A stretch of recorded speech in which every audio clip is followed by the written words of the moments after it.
Hi guys, today we're going to do a little video on something that is technically a percussion instrument but isn't really used for music in the same way as a lot of other instruments. It's the singing bowl. Okay, so this is native to Tibet and Nepal and probably northern India and southern China.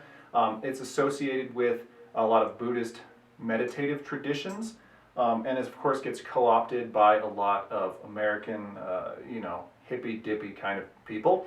But it is a legitimate instrument and it's really cool. So typically it's played with a stick like this, and no, I do not know any of the native terms for these things. But there are two main ways to play it. One I think is more correct than the other. You can of course just hit it with the stick and then it acts like an inverted bell. And it does have a nice, clear, resonant pitch. I'm not sure what the pitch on this one is. You can get them in a variety of sizes, from like big salad bowl size to even smaller than this, little tiny guys. But I don't think they're typically used for harmonic or melodic purposes. So what that pitch is, not super relevant, I don't think. Now, the other way you can play it is a little harder to do at first, but it gives you a more droning and a longer sound. So it sounds like this. You take the striking implement and you actually rub it on there, almost like you're bowing it, but continuously in a circle like this.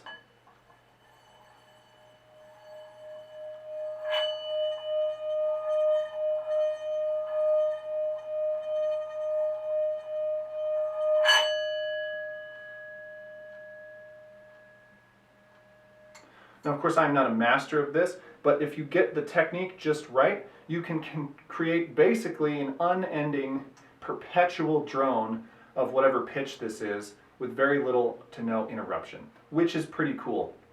So again, it's kind of like bowing a string instrument, or for that matter, maybe bowing a vibraphone, an extended technique. But you don't even have to turn the bow around like you would on a violin.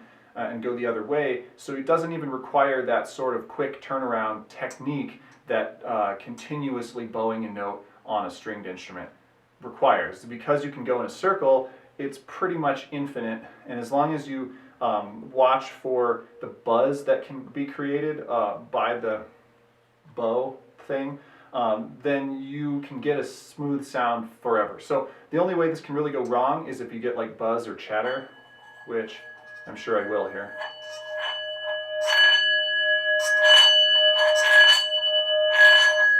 Right? If you're too violent, you get that sort of bouncing effect, and it's not as smooth. But otherwise, if you watch for that, you can get a really great sound out of these.